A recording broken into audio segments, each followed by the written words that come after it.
Hello everyone, তোমরা নিশ্চয়ই আগের দিনের ব্লগটা সবাই দেখেছো। আর যদি না দেখে থাকো নিশ্চয়ই দেখে এসো, কারণ এই ব্লগটাই শেয়ার করব যে সন্ধ্যাবেলা সেলিব্রেশনে আমরা কি করলাম।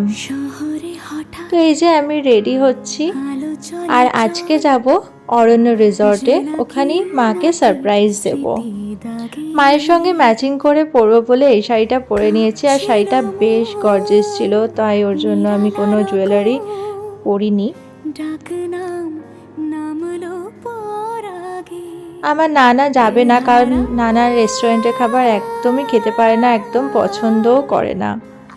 আর এই যে আমার মিষ্টি মাটাও রেডি হয়ে গেছে, তো আমরা এবার বেরিয়ে পড়ছি।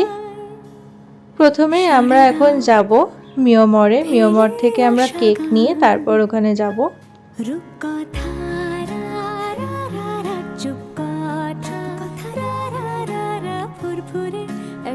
অনেকগুলো কেক দেখার পর আমরা ফাইনালি ভাবলাম এই কেকটা নেব। এটা আমাদের সবার খুব ভালো লাগলো। মেনলি আমি, বৌদি আর দাদাই কেক কিনতে গেছিলাম, মা এখনো পর্যন্ত কেকটা দেখেও নি। আর ঢোকার আগে দাদার বৌদি বলল যে মা আর বাবাকে একটু ছবি তুলিয়ে টাইম পাস করাতে, যাতে ওই সময় ওরা গিয়ে দেখে আসতে পারে কতটা ডেকোরেশন কমপ্লিট হয়েছে। আর কমপ্লিট হয়েও গেছিলো আমরা যাওয়ার অনেক আগেই। আর এই ডেকোরেশনটা দেখে মা জাস্ট ভাবতেও পারেনি যে আমরা সকাল থেকে এরকম কিছু একটা অ্যারেঞ্জ করে রেখেছি মার জন্য। মা তো ভেবেছিল প্রত্যেকবারের মতন একটা কেক নিয়ে যাওয়া হবে আর ওখানে গিয়ে খাওয়া দাওয়া হবে। আর মা বেলুন দিয়ে সাজানোটা খুব বেশি পছন্দ করে না, ফুল দিয়ে ডেকোরেশনটাই পছন্দ করে। তো আমরা আগে থেকেই বলে রেখেছিলাম রেস্টুরেন্টে দাদাদের, তোমরা যেন খুবই কম বেলুন ইউজ করো আর বেশিরভাগটাই ফুল দিয়ে সাজিয়ে দিও। আর আমাদের মনের মতোই সাজিয়ে দিয়েছিল। তোমরাও কখনো যদি এরকম বার্থডে সেলিব্রেট করতে চাও তাহলে তোমরা এখানে যোগাযোগ করতে পারো। হ্যাঁ, পাপার এইটাই এখন মনে পড়ে গেল। পাপার আসলে বাথরুমে ভালো আছে।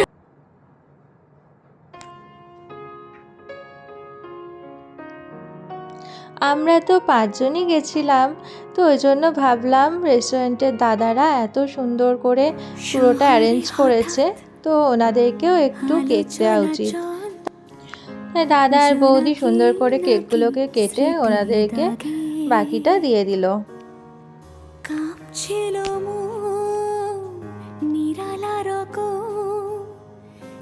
আর এরপর ভেতরে চলে এলাম মেনু ডিসাইড করতে, কিন্তু আমি কিছুই বুঝতে পারছিলাম না যে কি খাবো। তাই আমি আমার নিজের জন্য বাটার নান আর চিকেন ভর্তা অর্ডার করলাম। এই কম্বিনেশনটা আমার খুবই ভালো লাগে। আর রেস্টুরেন্টে আসবো আর মিরর সেলফি তুলবো না তাই কি হয়। তো আমরা অর্ডার দিয়ে বাইরে এলাম, একটু ছবি টবি তুলছিলাম, আর আমি সব আয়নাতে একটু করে মিরর সেলফি তুলছিলাম। একটু পরে আমাদের খাবার চলে এলো। প্রথমে এলো স্টার্টারে, আমরা চিলি চিকেন অর্ডার করেছিলাম, ড্রাই চিলি চিকেন আর ব্লু লেগুন। তো ওটা দিয়েই শুরু করলাম। আর ড্রাই চিলি চিকেনটা এতটাই ঝাল ছিল, আমি তো পুরো ঝালে পাগল হয়ে যাচ্ছিলাম, কিন্তু খেতেও আবার খুব ভালো ছিল, তাই খেয়েও যাচ্ছিলাম। আর মা আমাদের সবার জন্য একটা করে রিটার্ন গিফট এনেছিল, কিন্তু বাবা তো বিশ্বাসই করতে পারছিল না যে মা বাবাকে কোনোদিন গিফট দিতে পারে এই ব্যাপারটা, কারণ সবসময় তো বাবাই মাকে গিফট দিয়েছে। আর মা বাবা ওই জন্য ওটাকে দাঁড়িয়ে দেখছিল যে আদৌ ভেতরে কিছু আছে কিনা।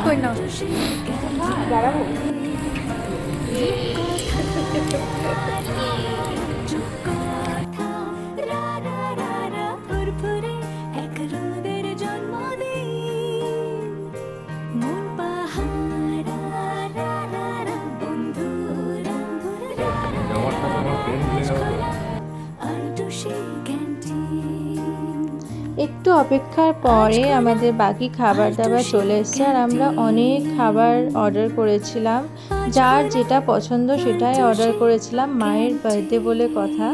তো আর প্রত্যেকটা খাবারই আমাদের খুবই ভালো লেগেছিল, তোমরাও যেতে পারো।